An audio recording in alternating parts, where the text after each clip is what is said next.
Guys, kasagaran ng utanan diri sa kuha is nganong ang ilahang dashboard ug ang ilahang insight is nagama ilang views or nawala ang ilahang earnings. So, tubago na to na guys, no?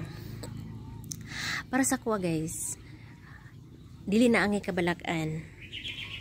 Kay maog yun na ato ang papel ni as content creator ni Meta diri sa Facebook nga naamang gutay gitawag nga 28 cycle days 28 days cycle.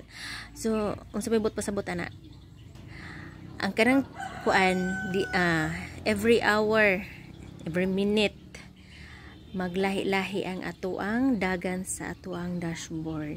Pwede siyang mo green, pwede siyang ang atuang views ni aging bulan or ni aging adlaw, pwedeng mo green na karon kay ning kusog ang atuang views sa atuang mga video. So dili jud na angay kabalakan guys, kay naay panahon kung pananglitan pareha sa kuha karon nagkulay green tanan. Pagsunod bulan kung wala kay mag-viral na mga video, mukuan jud na siya, mo red jud na siya. So every day na siya mag-ilis-ilis guys. So dili jud na angay kabalakan kung mawala ang inyuhang views kay naara in taon na din ha. So magdepende man guna sa imong performance sa imong mga video.